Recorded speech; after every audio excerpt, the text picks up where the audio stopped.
you do a lot of mixtapes, you know, from the beginning. How different is the approach from building a mixtape to building a record?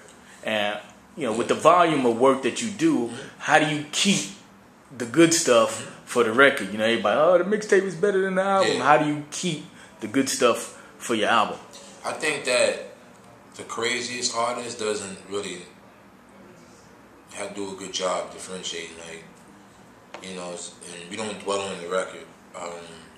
That's one of another things that I was told early in my career. Like, you don't sweat a record. Like Jim Master Jay told 50, don't sweat a record. Don't be on this record to the point where you won't move on to the next record. Because once you, the biggest thing and the best advice I could give an artist is have 3.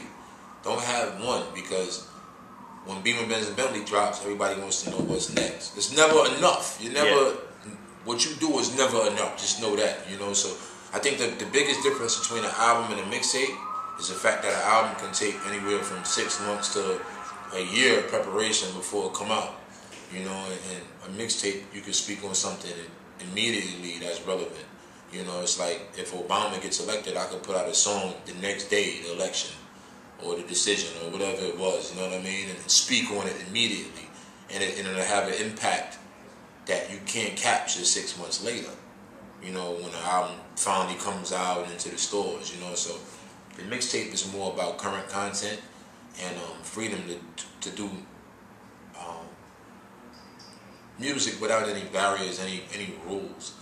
You know, you don't have to have a chorus in the set spot. You don't have to have a bridge where it would normally be. You don't have to have a specific amount of bars. You could do like a full 50-bar verse if you wanted to. Conceptually, you could play around a little bit more. You know, who you are as an artist sometimes. Like, sometimes who you are as an artist, you could show that through your albums, but then when you do features, you could show different parts of who you are. Like if you do an R&B record, you could show that on somebody else's joint. So I think that's what mixtape does. You know, it's like practicing, like free throws. After all the money and seeing the world and selling all the records, what is there to hunger for? What's fueling that hunger to have a hunger for more too? Yeah. You know, one thing about like I never felt like I never was the type to just be content. Like I always wanted to do more, and I think that the business savvy of G Unit, you know what I mean? When they think about G Unit, they think about the whole entire enterprise and, you know, and all the multi-million-dollar deals and everything. And I think sometimes it overshadows what got us here.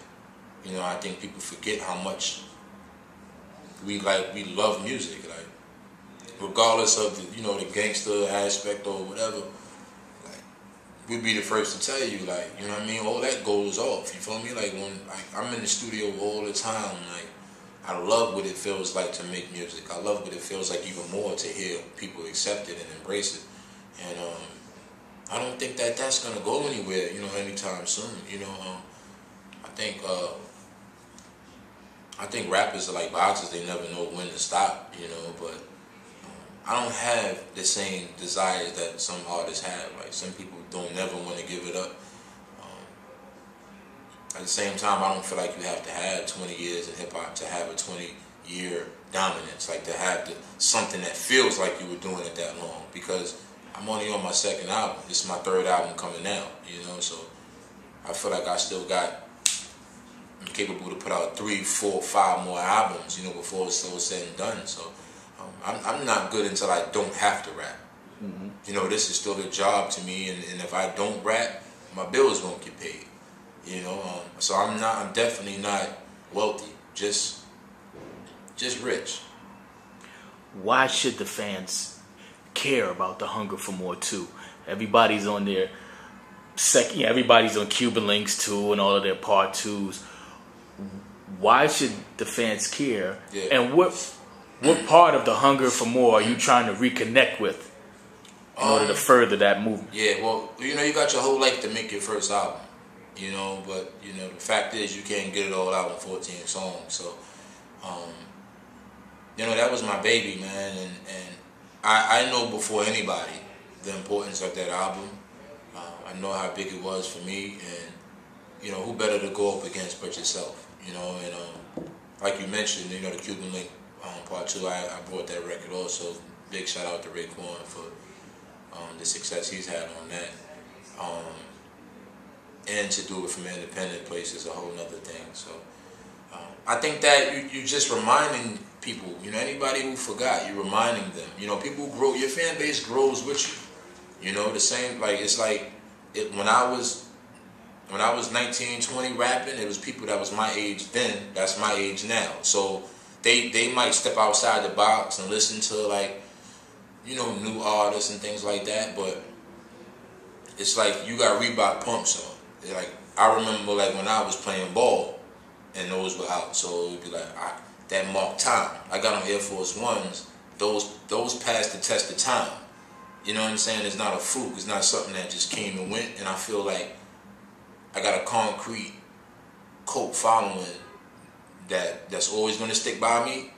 So this is my gift to them. And at the same time, I think that it's a big and broad enough album to gain new audience with the youth. You know, I think that's where that takes you from being an artist that just has that steady consistency to an artist that could potentially be in a superstar, because you found the youth out there. You know, so you appeal to the younger market, and it's weird, it's crazy to me that kids. I just left earlier. I went to a basketball program in South Jamaica, Queens, IA-72, which was my junior high school that I grew up playing basketball in since I was about 11 years old, and got a chance to see all the kids there, and you know, and they know me now, and they run up to me and they go crazy, and some of them are only 8, 9, 10 years old. So, which means when my first album came out, they was babies, you know. So how do they know me now? It's because of word of mouth. You know, their older brother, their sister, they say, "Oh, this is what it is, boy." The same way my pops told me that Big Daddy Kane was the best. You understand what I'm saying? So whether I liked it or not, that's who I heard. And then I started listening, and I'm like, damn, you know what? Kane is the best. And then it was like, Rakim is the best. And then it was like, so I think the challenge is to remain relevant regardless of everything else that's going on.